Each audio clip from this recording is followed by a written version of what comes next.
Okay, magandang araw sa lahat ng sumusubaybay sa aming programang Kalikasan Kalusugan at andito kami ngayon sa Los Baños dahil sineselebrate namin yung pangalawang taon sa aming programa at kasama si Dr. Alan Landrito, si Dr. Romy Quijano, at saka si partner, andito kami ngayon para nagsama-sama kami at talagang masaya kami dahil sa patuloy niyo pagsuporta sa amin. Kaya nagiging matagumpay ang 2 taon namin. Sana patuloy pa rin kayong sumusuporta sa amin, buong Luzon, Visayas at Mindanao. Pati na siyempre sa ating mga OFW. Salamat din po sa sumusuporta sa amin. Yan si Ma'am Ella Season na pumunta dito. Talagang nagbigay ng handa namin. Nagdagdag ng handa natin. Tsaka si Sir Elmer, si Elmer ngo pala. Tsaka si Ma'am Stenele Reyes, si Big Ong, yan, at saka si Ma'am Banji Ching.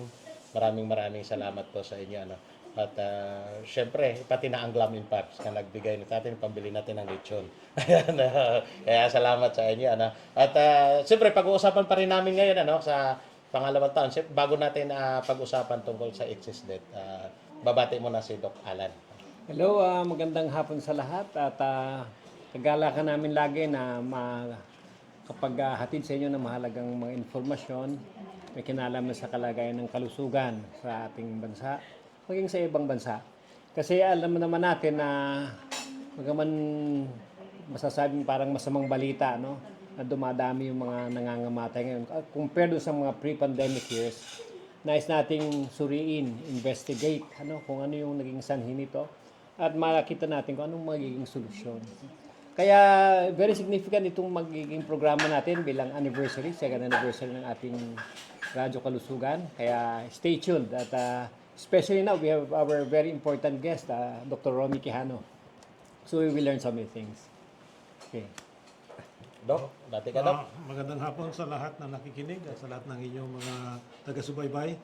At mainit na pagbati sa ikadalawang taong anibersaryo ng programa at kinakagalak ko rin na mapabilang sa inyong programa at natawag ninyo ko bilang tagapagsalita sa mga importanteng mga usapin na kinakaharap natin ngayon. At sana nga ay mapanatili natin ang edukasyon para sa ating mamamayan sa mga katotohanan na hindi nakikita sa karaniwang media. Maraming salamat sa lahat. Okay, partner. Happy anniversary sa lahat ngayon. Gusto ko lang pahiwatig sa lahat na kami ay patuloy pa rin. Nagsimula kami na parang wala lang, pero ngayon 2 taon na po kami at patuloy po ang pamayagpag ng aming programa at pagpapatuloy po namin yung aming adikain na makatulong sa ating kapwa, lalo na sa kalikasan at sa kalusugan.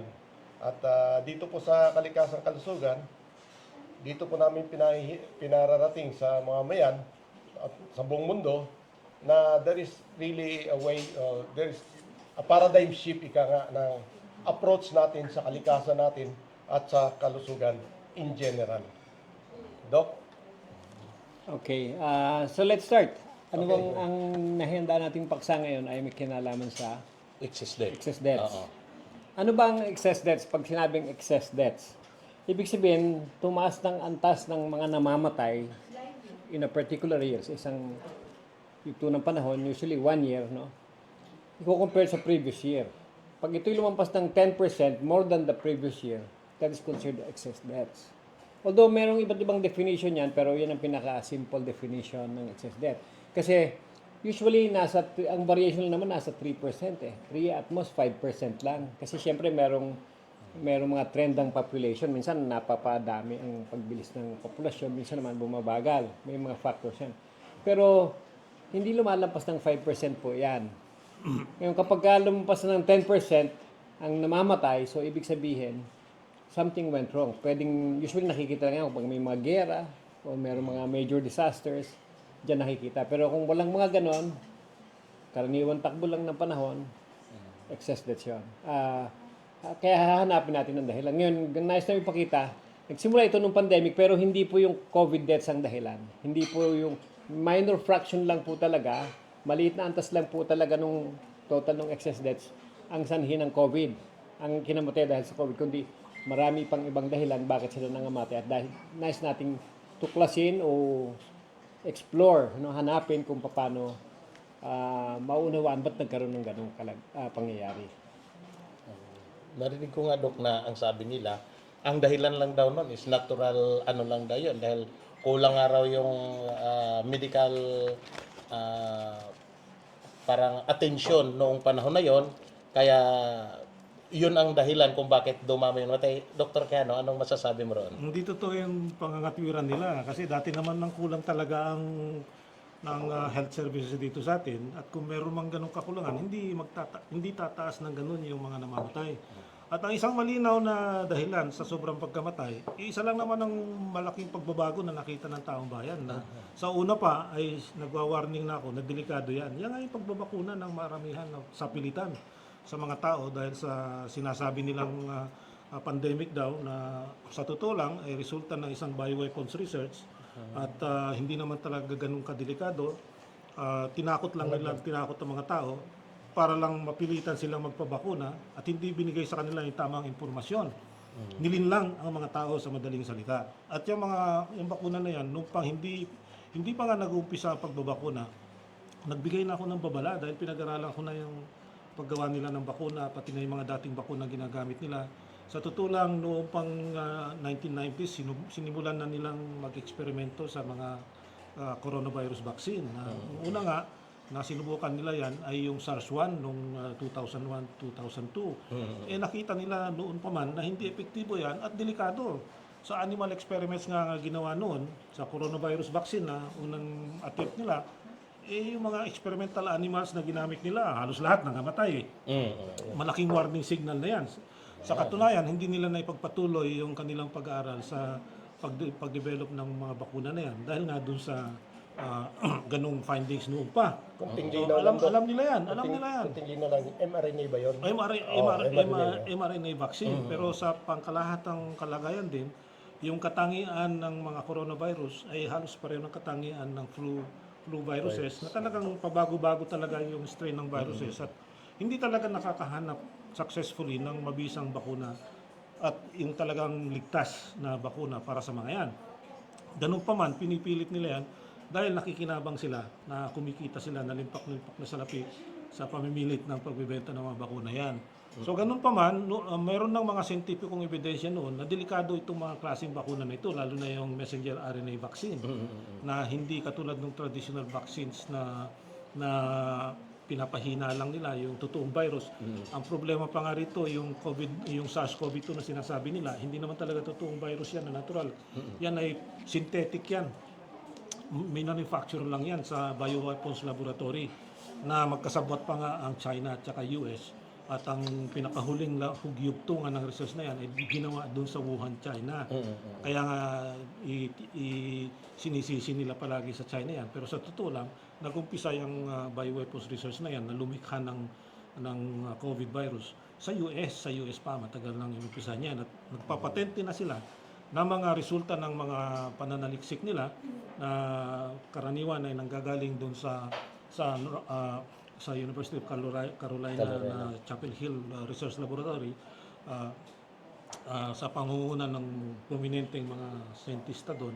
Kaya noon pa, marami nang alam sa scientific level kung ano talaga ang problema diyan sa messenger RNA vaccine na yan. At delikado talaga yan. Kaya nga, sinyortcut nila yung pamamaraan.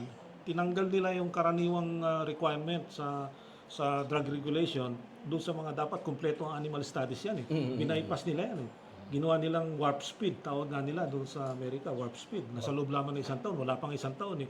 Pero nakagad silang bakuna. Sa totoo lang, ilang araw lang na nung unang lumabas yung impormasyon ng tungkol doon sa virus na nagiging sanhinaw ng COVID na sakit.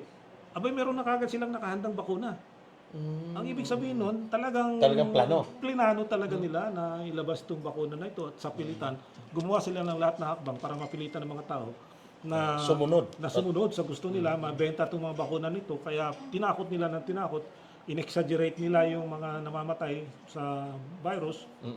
Sanabi nila, ang case fatality rate, umaabot na halos ng 10%, 8%, 6%, mga gano'n. Sa totoo lang, mga 1% lang naman talaga. At ang karaniwang naapektuhan, ay yung mga matatanda na katulad namin. Hindi pa siguro kayo kasali doon sa ganung edad. Pero totoo naman na maaaring delikado talaga yan. Pero hindi yan natural na virus. Sintetiko ginawa yan as bioweapon nga yan eh. At yung bakuna na minungkahin nila na bilang sagot doon sa virus na yan, mas delikado pa doon sa sintetikong virus na Yung nila bakuna. pinakalat. Mas delikado pa yung bakuna. Sinasabi ko na yan, bago pa lumabas yung bakuna, ayaw nilang maniwala sa akin. Ayaw maniwala ng ating gobyerno, ayaw maniwala ng mga kasamahan kong mga doktor na nasa mainstream medicine. Siyempre, sinupress yung impormasyon na yan, hindi inilabas. Hindi inilabas. Meron akong sinulat noon pa na scientificong papel, wala naman naglabas ng pangkontra sa argumento na scientifico inilabas ko, kundi pinagbawal lang nila yung paglalathala nung Censorship. impormasyon na yan, censorship. Censorship. At nakita natin yan sa buong mundo, lalo na yung censorship sa YouTube, censorship sa Facebook, censorship sa medical journals at kung saan-saan pa, sa mainstream media. Sa lahat ng Dahil nahawakan din nila yung mainstream media, kaya kitang-kita dyan, ang isang conspiracy talaga yan eh. Talagang, malaking kasalanan sa mundo yan. Crime against humanity nga. At ngayon nga, nakita na napakaraming namamatay. Hindi lang naman sa Pilipinas, sa buong mundo yan eh. totoo. Nakikita yan, pare-parehong findings at naipakita ko na rin sa isang scientific seminar na yung scientific criteria para malaman mo kung ano ang dahilan talaga ng nakikita mo pagkamatay o pagkakasakit, yung tinatawag na health criteria, na karaniwang standard criteria scientifico para malaman mo kung ano cause and effect relationship. Malinaw na ipakita na yan doon sa time relationship, doon sa mechanism of toxicity, yung biological possibility na tinatawag, yung consistency, internal at external. Pinaliwanag na ito ng iba pang scientista sa Amerika, katulad nila Dr. McCullough, at pinakita rin sa autopsy ng ilan ng mga pasyente na na-autopsy nila pagkatapos ng bakunahan, pinakita yung findings sa heart, halimbawa ng myocarditis, nakitang-kita pati spike protein, nakita doon na walang ibang dahilan na sinabi ng pathologist na mga nag-examine dyan, mga kakilalang pathologists yan, mga credible pathologists sa Germany, iba pa, na nakita talaga yung malinaw na ebidensya. Kasi sabi nila, kailangan daw na autopsy para mapatunayan. Napatunayan pati sa autopsy yan, bagamat hindi mo naman talaga kailangan palagi ang autopsy para mapatunayan yung cause and effect relationship. Doon lamang sa sitwasyon na nabakunahan ng isang tao ngayon, ilang oras lang namatay na, wala ka namang ibang makitang dahilan na maaaring mamatay, lalo na yung mga healthy individuals, mga athletes, na wala namang prior sickness. Oo nga. Yung mga may sakit na matatanda, katulad namin, nakakalusot pa sila minsan dahil meron ng mga comorbidities, may sakit na sa puso, may hypertension, pero hindi nila tinitingnan na napabilis yung pagkamatay ng matatanda dahil sa pagbabakuna nila. Yan, hindi pa kasama doon sa initial data na nakikita. Doon lamang sa time relationship, kitang-kita mo na yung dahilan dyan. Pero nagbubulag-bulagan sila. At yan, sa tingin ko, ay malaking kasalanan pati ng mga mainstream doctors. Kaya nakakahiya ang medical profession. Kung sa totoo lang, nahihiya ako sa medical profession, bagamat ako'y doktor din. Dahil dapat nakita ng medical profession kaagad yan. Kung hindi sila nagbubulag-bulagan at masyadong naniwala sa official sources na bias naman, dahil ang pangunahing mga ebidensyang ginagamit ng CDC at WHO ay yung galing mismo sa nagbebenta ng bakuna. Ba't mo pagkakatiwalaan yan? Samantalang yung mga kumpanya na yan, matagal nang napatunayan na nagsisinungaling, matagal nang napatunayan na nagmamanufacture ng scientific data na para lang ma-approve yung kanilang at itong COVID vaccines, niwala nga yung mga required regulatory studies na dapat sinabit nila, pinayagan pa rin dahil nga hawak na ng malalaking korporasyon ang mga regulatory agencies, pati na international agencies kagaya ng WHO. Dahil ang WHO ay ang pinakamalaking donor ngayon dyan si Bill Gates, na may connection sa mga nagbebenta ng bakuna at iba pang gamot. Kaya malinaw talaga ito na dapat ay magising na. Hindi lang ang mga kapwa naming doktor, kundi pati na sa gobyerno, ang Department of Health, at nananawagan ko sa mga kapwa ko, mga doktor din, na dapat na nakakaalam dito, ay dapat magising na sila para sa kapakanan ng taong bayan. Dahil marami nang nabibiktima, hindi lang dito sa atin, kundi sa buong mundo. O kaya nga, tatalakay nga ni Doc Alan mamaya yung tungkol dyan. Pero may tanong ko lang kasi. yung sa sarangan ng scientificong pag-aaral. Halimbawa, yung Marek's disease sa manok. 1970, may nakuha na lang genomic sequence ng Marek's disease. So, they were able to produce several types of vaccines. Lahat yun failure. It took them 20 years to produce the golden standard of the vaccine ng Marek's disease. Imagine yan. 20 years after na nag-genomic sequence na ng virus na yan. So, only in 1990, lumabas yung talagang gold standard na masasabi ng vaccine. And you know why? Simple yung sabi nga ni Doc eh. Pagka nagsimula pa lang mag-outbreak yung mga viruses na yan, very active, very virulent yan. So, you know, ang life cycle ng virus is maigsi lang. So, ang mutation yan, mabilis din. Kaya maraming variant pa yung lumalabas, hindi pa stable. And so, it's useless to develop a vaccine. Kaya makita mo, ilang variant ba? Siguro may 10 ng variant na lumabas ng COVID-2. Asan na sila ngayon? Wala na yung variant na virus concern. So, yung ginawa nilang mga vaccine, kita mo kung ano ng strain ng vaccine ng pinalalabas nila. Wala pa rin eh. May malabas pa rin bago. So, it proves to show na hindi talaga makaka-develop ng totoong vaccine ng ganung time frame lang. You cannot do that. Kahit gaano ka-advance yung science, because it is the organism itself, the ability to mutate fast enough. Ang bilis ng cycle, di tulad ng bacteria yan eh. So, it's just a matter of hours or days or weeks. Ibang strain na naman madidevelop. Pero hindi stable yan. Kaya, hindi ka talaga dapat makakapag-produce ng totoong bakuna para dyan sa mga outbreak na. Kaya nga, may rule of thumb sa animal industry. You never vaccinate during an outbreak dapat or after na. pandemic. Hindi, pagka talaga nag-stabilize na. Kasi wala kang magawa. Ang mangyayari lang, lalo mo pang palalalain yung sitwasyon. So, history will show you na gano'n na gano'n. Tulad ngayon, asan na yung mga variant na sinabi nila, Alpha, Delta, Wala na. etc. Omicron, may B1, B2, B3, kung ano-ano pa. Wala, di ba? And where are those strains now? Wala na. Kaya nga Kaya nakakalungkot nga. Doc? Pero yung bakuna, Di- tinutulak pa rin nila. tinutulak pa rin. nila. Pero bago talaga ni Doc yan, may nagtatanong kasi mismong sa natin doon sa chat natin may nagtatanong at mayroon pa ngang umiiyak na tumatawag na bakit ngayon lang sinasabi niyo, Doc. Pinapaliwanag ko na sa kanila yan pero gusto kong sa'yo nagagaling, bakit daw ngayon lang sinasabi kung kailan na sila napapahamak? Ngayon, may sinasagot na ako sa kanila, Dok, anong masasabi mo doon? Bakit hindi daw kayo lumabas noon, nung una pa lang?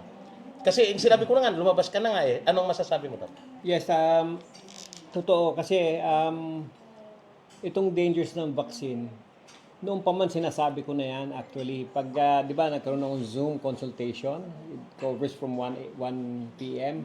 inaabot ng hating gabi pa, 3 times a week, kasagsaga ng COVID. Before that first 30 minutes, meron akong presentation, meron akong slide presentation. Pinakahuling slide ko doon, the dangers of this vaccine. Sabi ko, merong early complications yan, merong late sequela yan. No? So, pinapayo ko sa mga pasyente ko noon. No? Kasi noon, yung Zoom ko, maabot ng 1,000 ang maximum ng Zoom. Nationwide.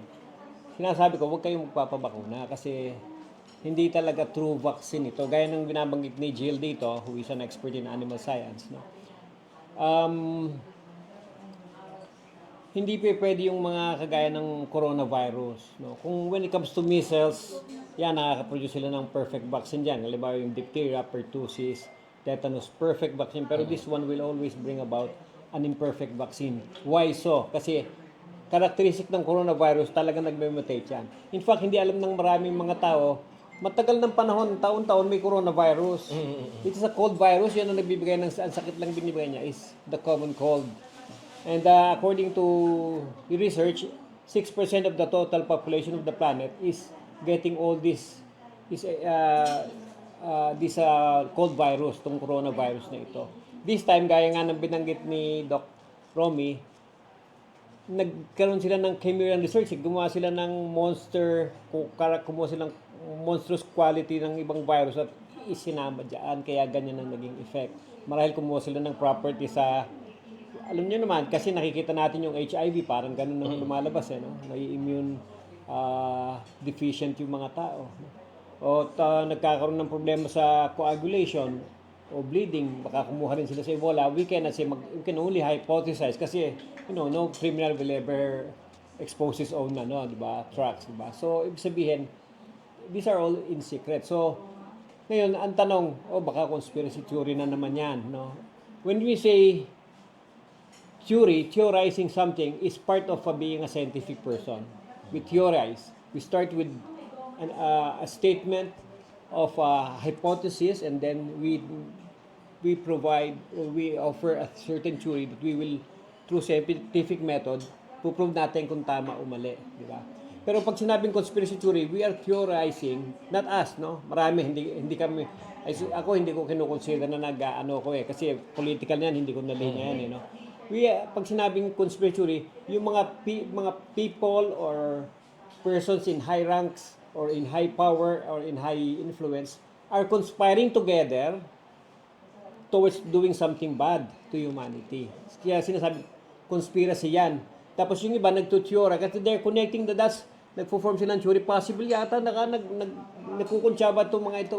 So na-form yung conspiracy. That's not my business. My business is to, as a doctor, is to explain scientifically ano ba ang nangyayari. Ngayon, when it comes to the excess deaths, which mabibigyan namin sa inyo yung datos, yung data, no? Ang nakikita namin dyan, yung influence ng spike protein. Kaya nagsimula nung pandemic, I always call it the venom of this virus is the spike protein. Ngayon, ang ginawa naman nilang vaccine para sawatain yung future exposure sa virus, nag-produce sila ng vaccine na ang katawan natin magpo-produce rin ng spike protein. So, ibig sabihin, spike protein pathology pa rin. Ngayon, sa pathophysiology, matitrace natin ano yung resulta. May medyo scientific term, pero mamaya kung may scope, i-discuss ko rin ano yung naging resulta. Bakit itong nakikita natin? Pericarditis, different kinds of inflammation, autoimmune disorders, may nakita natin immune deficiencies, coagulation disorders. Yan ang lumalabas ng mga causes of the excess deaths.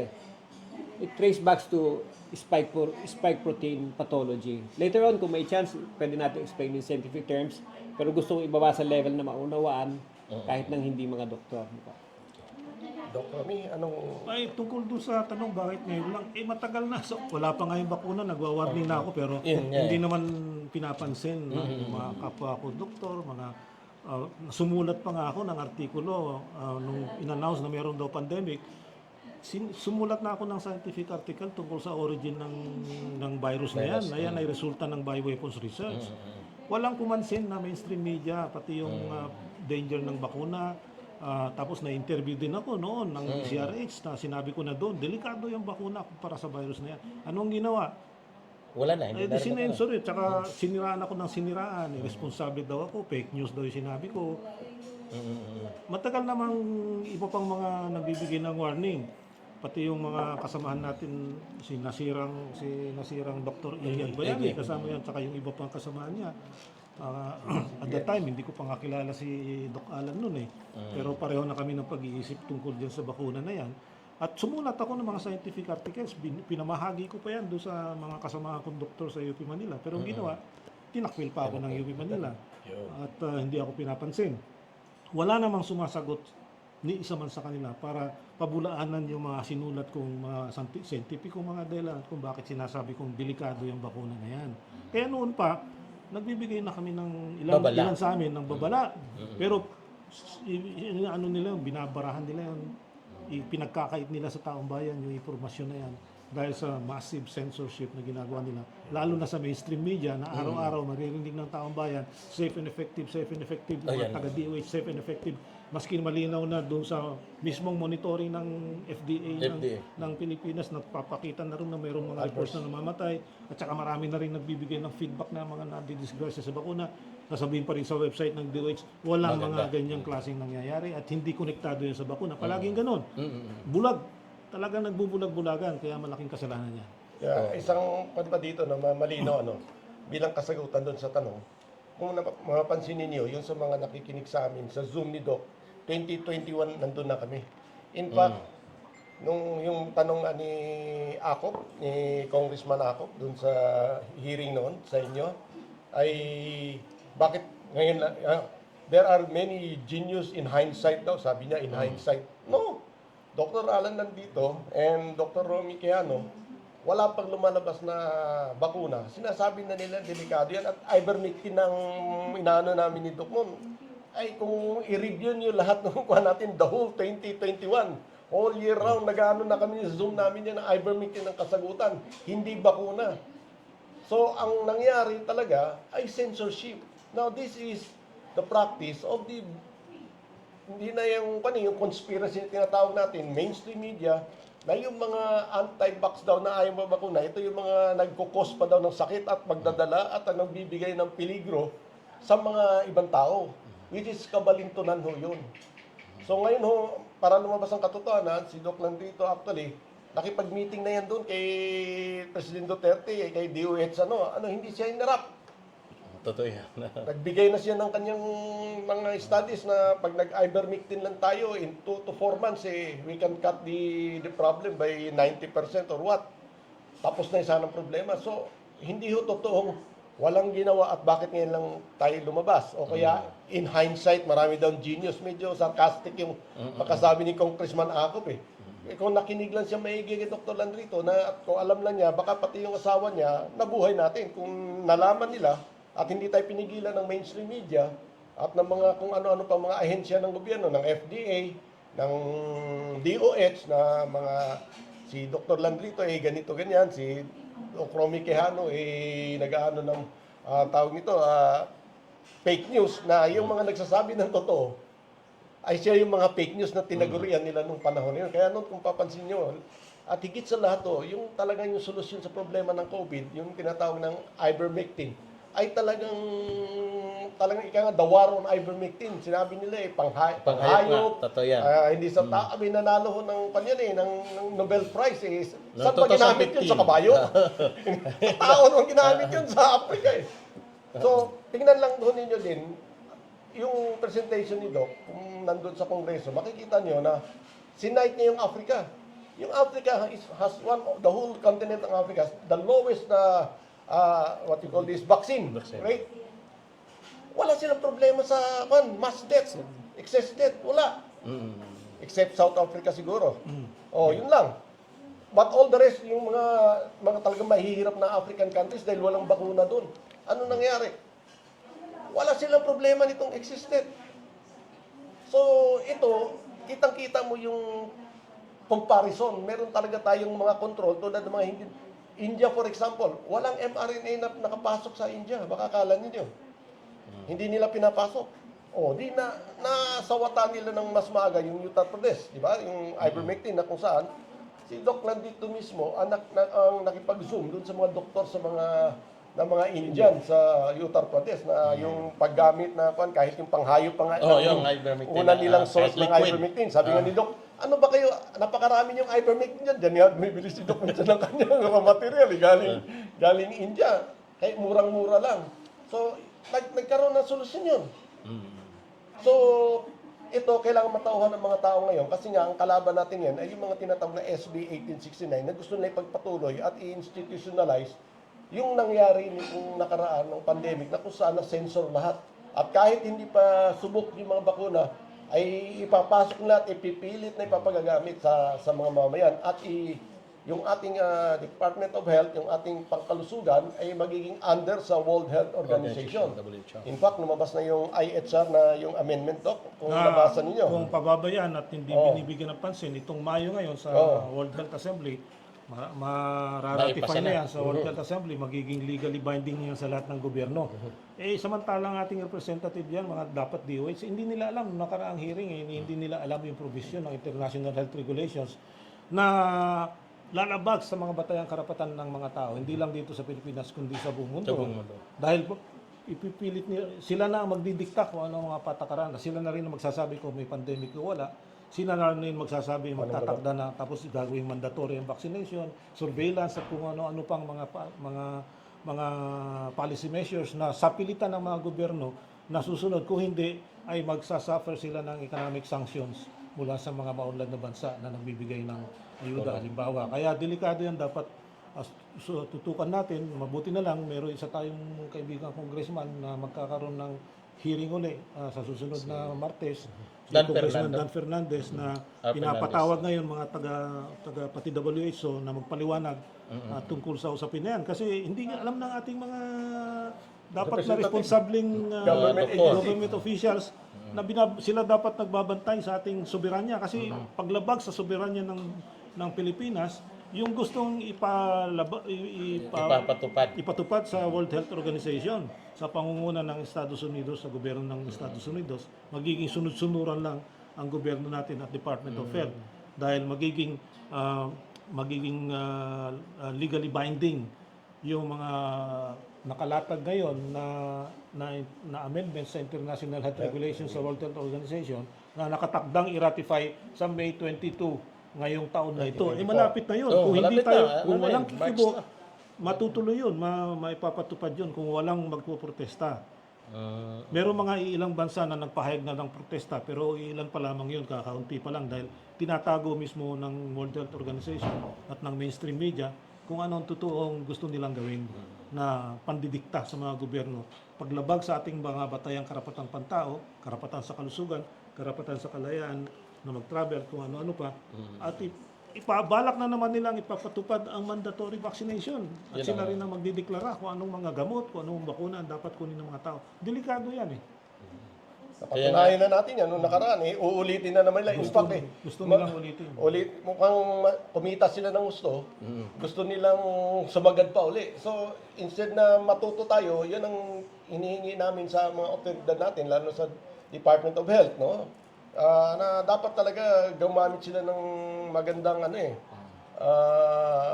mas masusing pamamaraan para maiwasan natin yung nakaraan na naging sanhi ng ating excess debt na 342%, ang excess debt natin ng 2021. Mamaya ipapaliwanag ni Doc Alan na. So, hindi lang yun, may gusto lang nila ko idagdag, no? Isa pang nakakabahala dito, alam mo bakit? Nag-ano na sila ng nag-ratify na sila na there can be climate change emergency scenario. So, siyempre sa yan, sa kalikasan yan ako na alam mo, there are two ways to skin a cat, ika nga eh. Ang gusto nitong mga multinational companies nito, no? Yung mga kabal kung tawagin natin, ay gagamitin nila yung pandemic at saka yung climate change to further their vested interest to what you call this, control the narrative para ma-control nilang bawat bansa, bawat bansa sa mundo madidiktahan na ng World Health Organization. Both on climate as well as sa mga yung tinatawag nating pandemic diseases. So, warning ho, pinasa na ho nila yung climate change emergency. Ito ngayon, yung IHR na lang, kailangan pa nating labanan itong darating na 2020 kasi lumabas na yung pinaka-amendment na pinasok ng IHR na nung last time na nagsalita yung si Tedros, wala pa yung amendment, pero nito lang lumabas na yung amendment ng IHR, International Health Regulation, na kung saan nandun na talaga, malinaw na talaga kung ano yung intention nila, kung paano kontrolin yung narrative sa isang pandemic na i-create nila. Kaya tinatago nila talaga yung katotohanan. Kasi nga, yun nga sabi ko doon sa nagtatanong dyan, na noon pa man, pag nagsasalita na si Doc tungkol doon sa vaccine, nawawala kami sa Facebook noon. Nawawala kami. Kasi, di ba, host ako noon, Doc?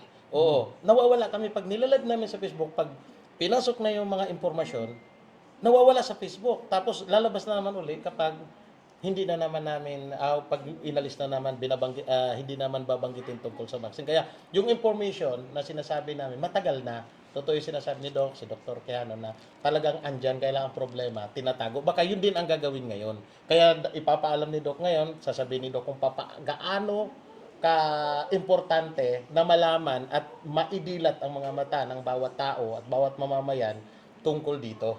Dahil ang dami na pong nagsasuffer, hindi lang sa Pilipinas, o sa buong mundo. Oo, tungkol sa nangyayari dyan sa excess death na yan.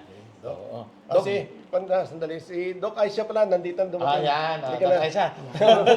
Pwede na kami magpaalam ka muna, Doc, sa ating mga nakikinig, nanonood. Pasensya na kayo dahil meron akong ibang appointment ngayong hapon na ito.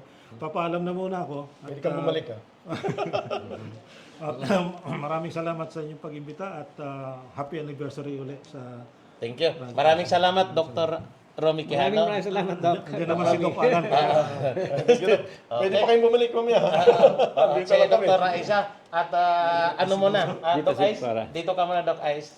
At kailangan, sige, tatlo kayo. May sasabihin lang muna ako. Hello, Doktora. Kumusta na? Nice to see you again. Opo. Tingin mo na natin at tinangakuan natin mga tagapakinig. Bumabati po ako ng isang magandang hapon sa ating mga tagapakinig. Nawa po ay samahan niyo po kami palagi mula dito sa aming second anniversary hanggang sa mga susunod pa po. Makakaasa po kayo na maibigay namin sa inyo ang mga tamang impormasyon, lalong-lalo na po kung magmumula ito kay Dr. Alan Landrito. And then, binabati ko po pala ang aking mga kapatid na Muslim sa pagdiriwang po namin ng aming Ramadan. Assalamualaikum warahmatullahi wabarakatuh. Salamat po. Okay, napag-usapan kanina, bakit ngayon lang natin sinasabi ito? Actually, nag-publish ako ng book ko no?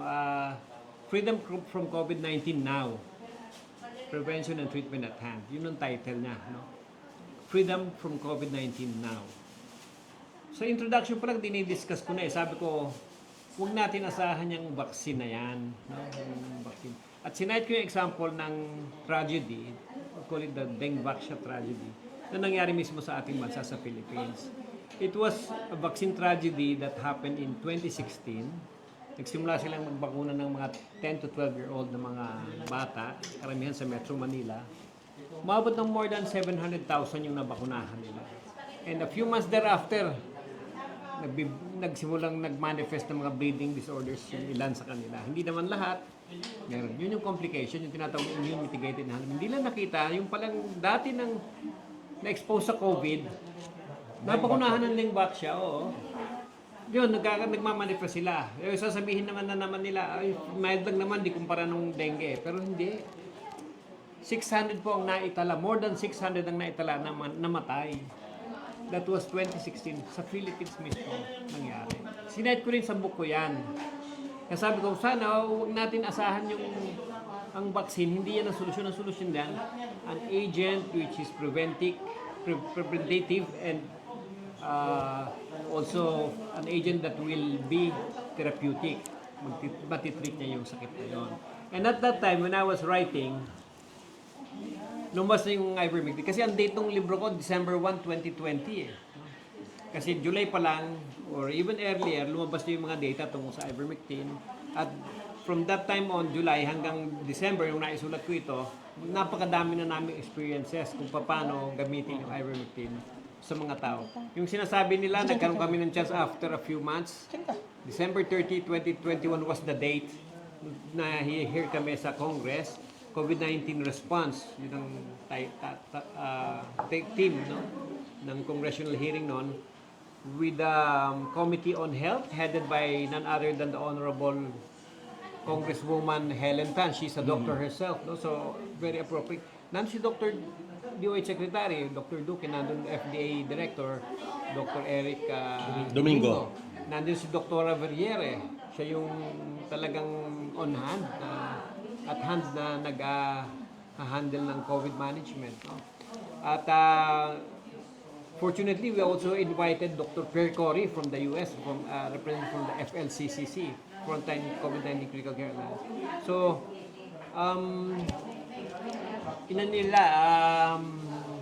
kinonfirm nila yung mga findings ko sa paggamit ng ivermectin.